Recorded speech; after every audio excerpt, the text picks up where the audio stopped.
hindi ka nahuli, Zoe. Pag nagkataon ikaw yung may expelled. Don't ever say anything to anyone, okay? Oo naman, hindi ako pwedeng mabuko. Masisisante rin ako pag nagkataon. Pero ano bang nangyari dun sa nahuli? You know what? I honestly didn't mean to throw it inside her bag. Maybe it's the universe's way of telling her na she's not meant to be a doctor. Bukod na she's too young, she's too arrogant. I mean, she's always flaunting her intelligence. So irritating.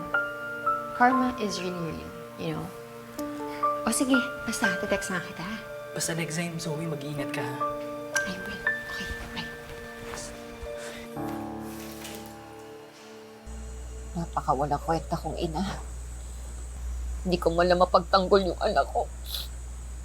Ano ka ba naman, Lynette? Eh, ginawa mo namang lahat, di ba? Baka naman magawa natin ng paraan yan. Wala na. Wala tayong magagawa. Siguro, kung may sinasabi lang ako sa buhay, hindi kagad nila sisintensyahan yung anak ko. Siguro kung maganda lang yung trabaho ko, nakikinig sila sa akin. Sa bagay, bakit naman makikinig yung isang din sa isang katulad ko na nagtitinda lang ng ulam? Lynette, hindi naman ganun dapat yun eh. Ganito, pupunta tayo doon, kakusapin natin yung din, hanggang makumbinsi natin na tama tayo. Pupunta ka doon. Sayangin mo lang yung oras mo para ka lang nakipag-usap sa pader. Himala na lang talagang makakatulong sa amin mag-ina.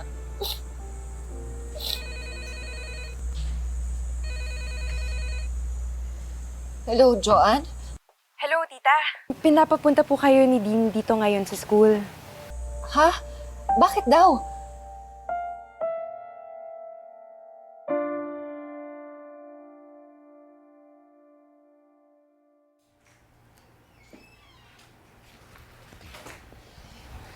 Have a seat, please.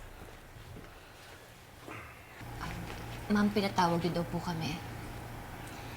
Hindi ko na po ito patatagalin. I'm very sorry. There was a mistake.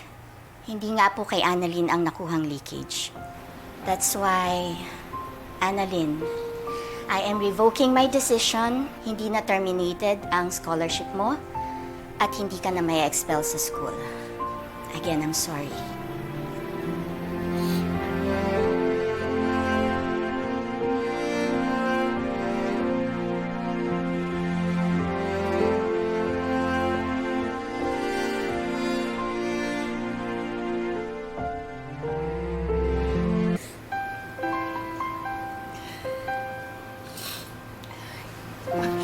Ma'am, maraming pong salamat. Ma'am, kung napatunayan niyo po na hindi po kay Annalyn yung kode ko, sino po may-ari nun? That's what I'm still trying to find out. I'm sorry. Nay, hindi na po importante yun. Yung importante po ngayon, nabalik na po yung scholarship ko. Yes, Miss Santos. You may now go back to your classes. Again, I'm so sorry for what happened. Pasensya na po talaga sa nangyaring misunderstanding. Ma'am, maraming pong salamat. Salamat po talaga. Ako naman.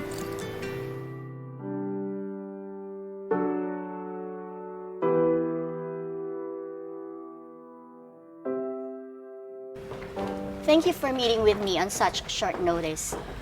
But of course, when the Dean of the College of Medicine calls, we show up, especially amiga pa kita.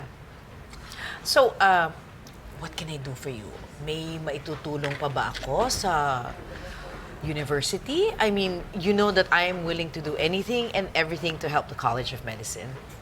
Oo nga po, ma'am. Sasabihin niyo lang po kung ano yung kailangan niyo. I'm sure bibigay naman ni ma'am yun. Super bait kaya nito. Actually,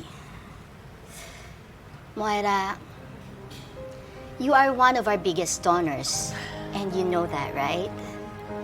In fact, your donations have really helped us improve the college a lot. And for that, I'm really grateful. But I'm not here to talk about that. I'm here to talk about Zoe. Zoe? Anong ginawa ng anak ko? Oo nga po, ma'am. Bakit po? Zoe, I already know the truth. Na ikaw ang may-ari ng Codico.